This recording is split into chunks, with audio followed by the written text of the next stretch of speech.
First law, the law of pure potentiality.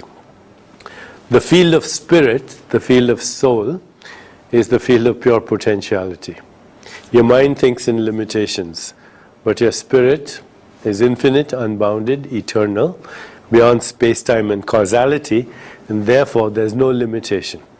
Whatever consciousness can imagine, it can accomplish, and once it does that, it imagines something more, because imagination is also a never-ending horizon. So your soul is that part of you. And in order to get in touch with your soul, you have to get past the secret passages and the dark alleys and the ghost-filled attics of your mind, which is the problem. Your soul is in the space between your thoughts. It's the stillness that is the field of pure potentiality. And there are three ways of getting there. One is through meditation. So when you practice meditation, very slowly your mind settles down and goes past the turbulence and then gets quieter and quieter and quieter till it finally slips into the field of pure potentiality.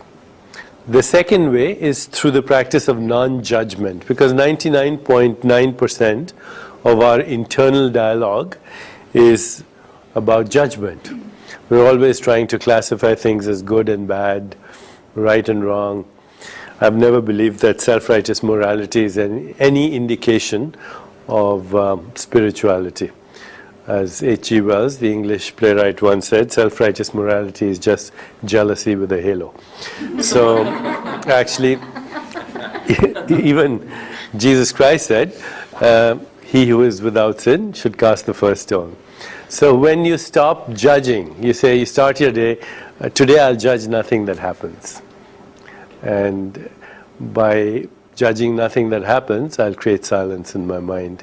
It's an absolutely amazing experience. You feel much lighter physically, emotionally, because to carry the burden of judgment is a huge thing. So you just say to yourself, today I shall judge nothing that happens. And in doing so, I will create silence in my mind and get in touch with my spirit. See what happens. And every time you catch yourself in a judgment, just stop and say, next. Okay? So that's the second way of activating the law of pure potentiality.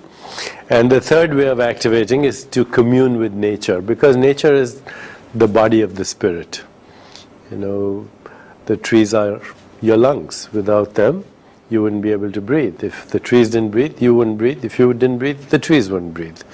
They are our extended lungs. The earth is our recycled body. We commune with the earth and it recycles through us as our physical body. The rivers and waters are our circulation. The air is our breath, and the stars and galaxies with all their infinite particles of light is what creates the universe, and ultimately we are beings of light as well.